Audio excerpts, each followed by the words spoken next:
بسم الله الرحمن الرحيم تنزيل الكتاب من الله العزيز الحكيم إنا أنزلنا إليك الكتاب بالحق فاعبد الله مخلصا له الدين ألا لله الدين الخالص والذين اتخذوا من دونه أولياء ما نعبدهم إلا ليقربونا إلى الله زلفى إن الله يحكم بينهم فيما هم فيه يختلفون إن الله لا يهدي من هو كاذب كفار لو أراد الله أن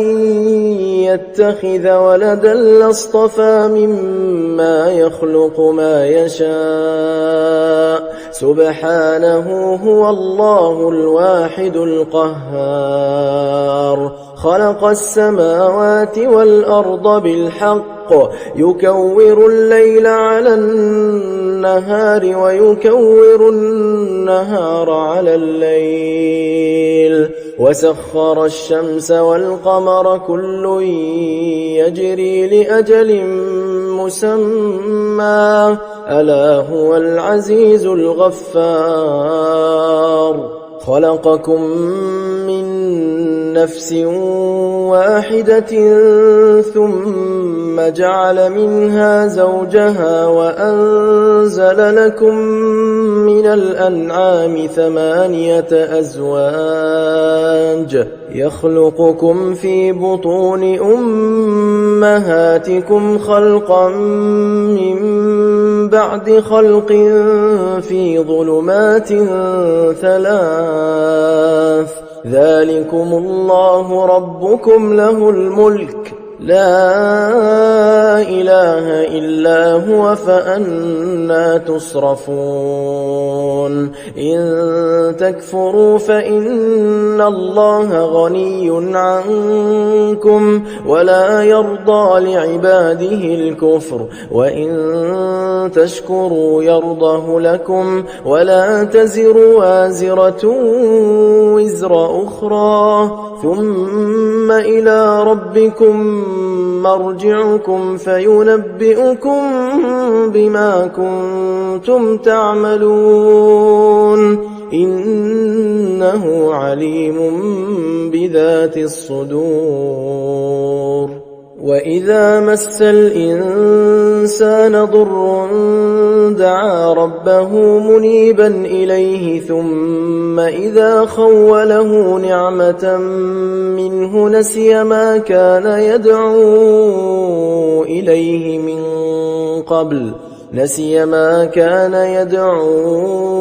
إليه من قبل وجعل لله أندادا ليضل عن سبيله قل تمتع بكفرك قليلا إنك من أصحاب النار أمن هو قانت آناء الليل ساجدا وقائما يحذر الآخرة ويرجو رحمة ربه قل هل يستوي الذين يعلمون والذين لا يعلمون إنما يتذكر أولو الألباب قل يا عبادي الذين آمنوا اتقوا ربكم للذين أحسنوا في هذه الدنيا حسنة وأرض الله واسعة إنما يوفى الصابرون أجرهم بغير حساب قل إني أمرت أن أعبد الله مخلصا له الدين وأمرت لأن أكون أول المسلمين قل إني أخاف إن عصيت ربي عذاب يوم عظيم قل الله أعبد مخلصا له ديني فاعبدوا ما شئتم من دونه قل إن الخاسرين الذين خسروا أنفسهم وأهليهم يوم القيامة ألا ذلك هو الخسران المبين لهم من فوقهم ظلل من النار ومن تحتهم ظلل ذلك يخوف الله به عباده يا عباد فاتقون والذين اجتنبوا الطاغوت أن يعبدوها وأنابوا إلى الله لهم البشرى فبشر عباد الذين يستمعون القول فيتبعون أحسنه أولئك الذين هداهم الله وأولئك هم أولو الألباب أفمن حق عليه كلمة العذاب أفأنت تنقذ من في النار لكن الذين اتقوا ربهم لهم غرف من فوقها غرف مبنية تجري من تحتها الأنهار وعد الله لا يخلف الله الميعاد ألم تر أن الله أنزل من السماء ماء فسلكه ينابيع في الأرض ثم يخرج به زرعا مختلفا ألوانه ثم يهيج فتراه مصفرا ثم يجعله حطاما إن في ذلك لذكرى لأولي الألباب أفمن شرح الله صدره للإسلام فهو على نور من ربه فويل للقاسية قلوبهم من ذكر الله أولئك في ضلال مبين الله نزل أحسن الحديث كتابا متشابها مثانية تقشعر منه جلود الذين يخشون ربهم ثم تلين جلودهم وقلوبهم إلى ذكر الله ذلك هدى الله يهدي به من يشاء ومن يضلل الله فما له من هاد أفمن يتقي بوجهه سوء العذاب يوم القيامة وقيل للظالمين ذوقوا ما كنتم تكسبون كذب الذين من قبلهم فأتاهم العذاب من حيث لا يشعرون فأذاقهم الله الخزي في الحياة الدنيا ولعذاب الآخرة أكبر لو كانوا يعلمون ولقد ضربنا للناس في هذا القرآن من كل مثل لعلهم يتذكرون قرآنا عربيا غير ذي عوج لعلهم يتقون ضرب الله مثلا رجلا فيه شركاء متشاكسون ورجلا سلما لرجل هل يستويان مثلا الحمد لله بل أكثرهم لا يعلمون يعلمون إنك ميت وإنهم ميتون ثم إنكم يوم القيامة عند ربكم تختصمون فمن أظلم ممن كذب على الله وكذب بالصدق إذ جاءه أليس في جهنم مثوى للكافرين والذي جاء بالصدق وصدق به أولئك هم المتقون لهم ما يشاءون عند ربهم ذلك جزاء المحسنين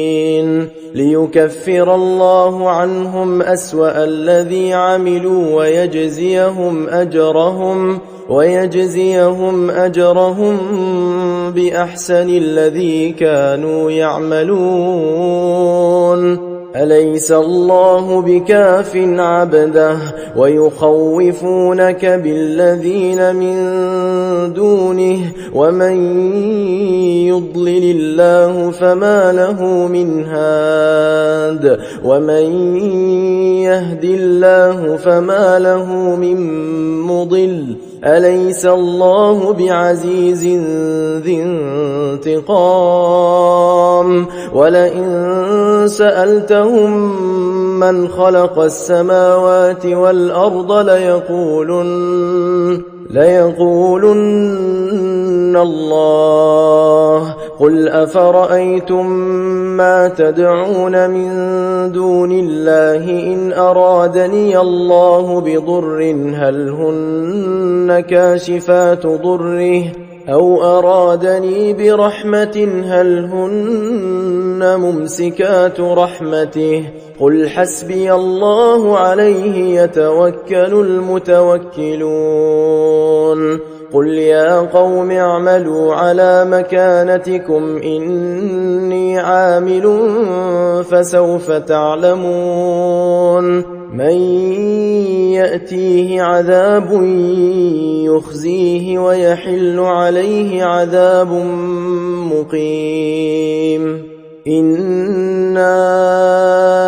أنزلنا عليك الكتاب للناس بالحق فمن اهتدى فلنفسه ومن ضل فإنما يضل عليها وما أنت عليهم بوكيل الله يتوفى الأنفس حين موتها والتي لم تمت في منامها فيمسك التي قضى عليها الموت ويرسل الأخرى إلى أجل مسمى إن في ذلك لآيات لقوم يتفكرون أم اتخذوا من دون الله شفعاء قل أولو كانوا لا يملكون شيئا ولا يعقلون قل لله الشفاعة جميعا له ملك السماوات والأرض ثم إليه ترجعون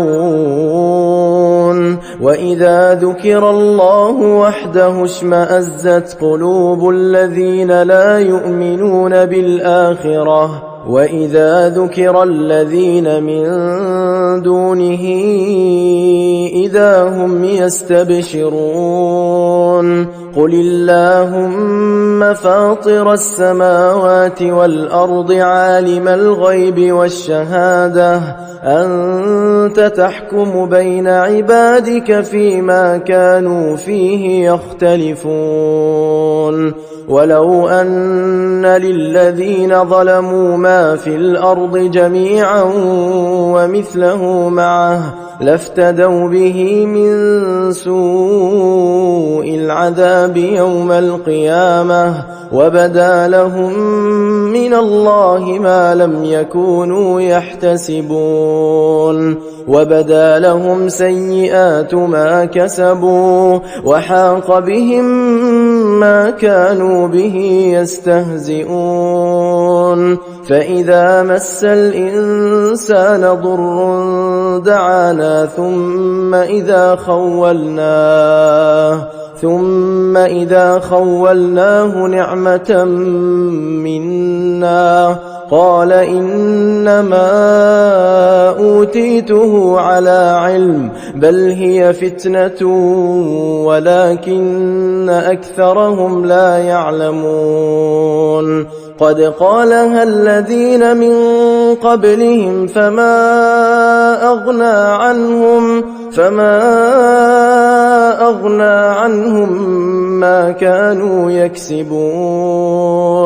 فأصابهم سيئات ما كسبوا والذين ظلموا من هؤلاء سيصيبهم سيئات ما كسبوا وما هم بمعجزين أولم يعلموا أن الله يبسط الرزق لمن يشاء ويقدر إن في ذلك لآيات لقوم يؤمنون قل يا عبادي الذين أسرفوا على أنفسهم لا تقنطوا من رحمة الله إن الله يغفر الذنوب جميعا إنه هو الغفور الرحيم وأنيبوا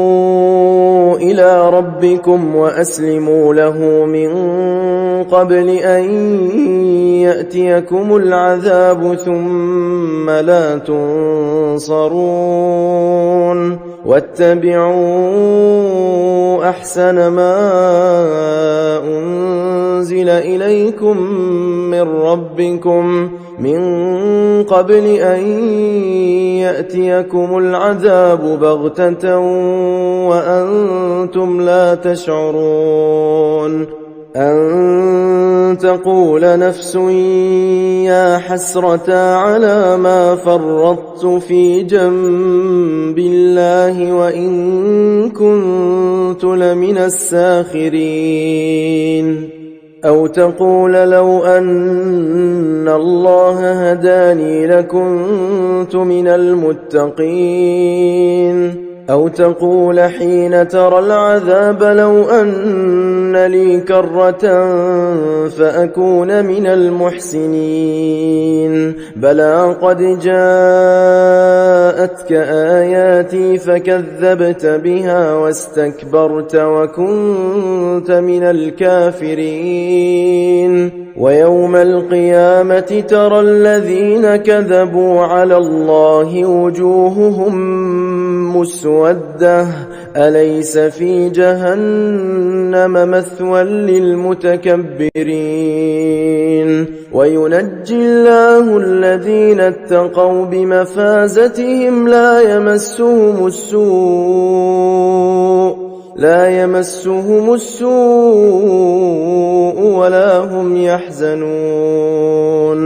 الله خالق كل شيء وهو على كل شيء وكيل له مقاليد السماوات والأرض والذين كفروا بآيات الله أولئك هم الخاسرون قل أفغير الله تأمروني أعبد أيها الجاهلون ولقد أوحي إليك وإلى الذين من قبلك لئن أشركت ليحبطن عملك ولتكونن من الخاسرين بل الله فاعبد وكن من الشاكرين وما قدروا الله حق قدره والأرض جميعا قبضته يوم القيامة والسماوات مطويات بيمينه سبحانه وتعالى عما يشركون ونفخ في الصور فصعق من في السماوات ومن في الأرض إلا من شاء الله ثم نفخ فيه أخرى فإذا هم قيام ينظرون وأشرقت الأرض بنور ربها ووضع الكتاب وجيء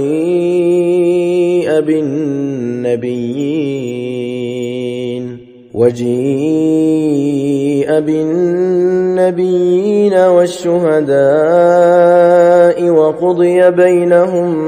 بالحق وهم لا يظلمون ووفيت كل نفس ما عملت وهو أعلم بما يفعلون وسيق الذين كفروا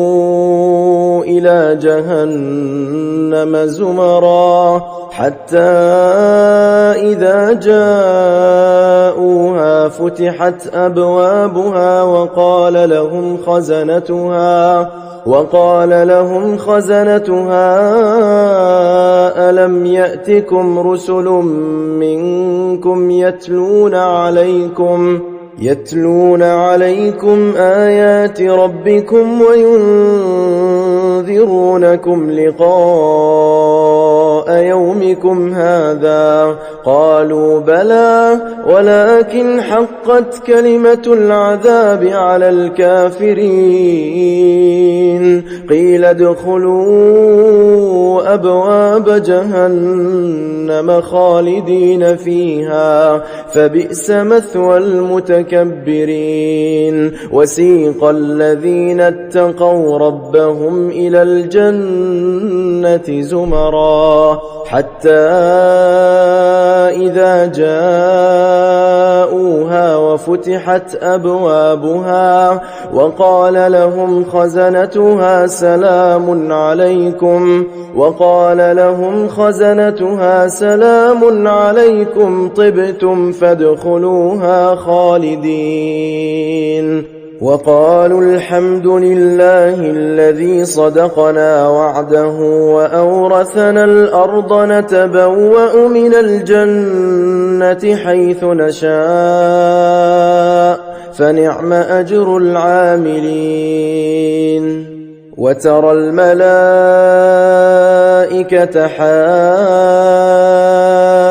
حافين من حول العرش يسبحون بحمد ربهم وقضي بينهم بالحق وقيل الحمد لله رب العالمين.